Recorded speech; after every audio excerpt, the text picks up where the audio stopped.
Hi. അപ്പോൾ നമ്മളൊന്ന് പറയാൻ പോകുന്നത് നമ്മുടെ ഫ്രണ്ടിൻ്റെ കല്യാണത്തിന് പോയൊരു കഥയാണ്.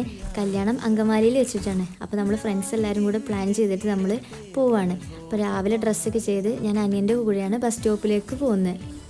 അപ്പോൾ ഞാൻ പോകുന്നത് ട്രെയിനിലാണ്. അപ്പോൾ റെയിൽവേ സ്റ്റേഷനിലേക്കുള്ള ബസ് കയറി റെയിൽവേ സ്റ്റേഷനിൽ എത്തിയപ്പോൾ അങ്ങോട്ട് നടന്നുകൊണ്ടിരിക്കുകയാണ്. അപ്പോൾ നല്ല തിരക്കുണ്ട്. സൺഡേ ആയിട്ടും റെയിൽവേ സ്റ്റേഷനിൽ നല്ല തിരക്കായിരുന്നു. അപ്പോൾ ആ ട്രെയിന് വെയിറ്റ് ചെയ്തുകൊണ്ടിരിക്കുകയാണ്.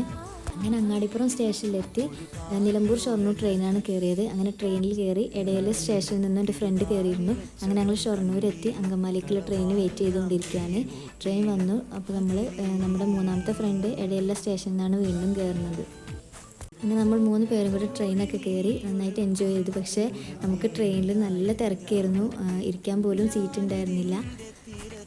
ട്രെയിനിൽ നല്ല തിരക്കായിരുന്നു. അങ്ങനെ കുറേ കാലത്തിന് ശേഷമാണ് ഞങ്ങളിപ്പോൾ മീറ്റ് ചെയ്യണത്. അങ്ങനെ നമ്മൾ ട്രെയിനൊക്കെ ഇറങ്ങി നമ്മൾ അങ്കമാലി സ്റ്റേഷനിലെത്തി. അങ്ങനെ നമ്മൾ സ്റ്റേഷനിൽ നിന്ന് പുറത്തോട്ടേക്ക് ചെന്ന് ഒരു ഓട്ടോ എടുത്ത് നമ്മൾ കല്യാണ ഓഡിറ്റോറിയത്തിലേക്ക് എത്തി. അവിടെ കല്യാണം ഉഷാറായിട്ട് നടന്നുകൊണ്ടിരിക്കുകയാണ്. അപ്പോൾ ഇതാണ് നമ്മുടെ പെണ്ണും ചെക്കനും ബ്രൈഡ് ആട്ടോ നമ്മുടെ ഫ്രണ്ട്. നല്ല പാട്ടും കാര്യങ്ങളും ഫോട്ടോ എടുപ്പും എല്ലാം നല്ല ഭംഗിയായിട്ട് നടക്കിയിരുന്നു. അപ്പോൾ അതായത് നമ്മുടെ ഫ്രണ്ട്സ്. അങ്ങനെ നമ്മൾ ഫോട്ടോ എടുപ്പൊക്കെ കഴിഞ്ഞ് നമ്മൾ സദ്യ കഴിക്കാൻ വേണ്ടി പോയി. അപ്പോൾ നമ്മളൊന്ന് സദ്യയൊക്കെ കഴിച്ചതോടെ യാത്രയൊക്കെ പറഞ്ഞ് നമ്മൾ തിരിച്ച് അങ്കമാലിയിൽ നിന്ന് തൃശ്ശൂർക്ക് ബസ്സിലാണ് പോകുന്നത്. എന്നിട്ട് നമ്മൾ തൃശ്ശൂർ 1-2 സ്ഥലം കറങ്ങാൻ തീരുമാനിച്ചു. അങ്ങനെ ബൈബിൾ ടവറിലാണ് ആദ്യം വന്നത്. അങ്ങനെ ബൈബിൾ ടവറൊക്കെ കണ്ട് അടിപൊളിയായിട്ട് പിന്നെ നമ്മൾ തൃശ്ശൂർ ഫേമസ് ആയിട്ടുള്ള ലോഫ്സം മഫിൾസിൽ കയറിയിട്ട് നമ്മൾ കേക്ക്സും കാര്യങ്ങളൊക്കെ ട്രൈ ചെയ്തു. നല്ല അടിപൊളി ടേസ്റ്റ് ആയിരുന്നു.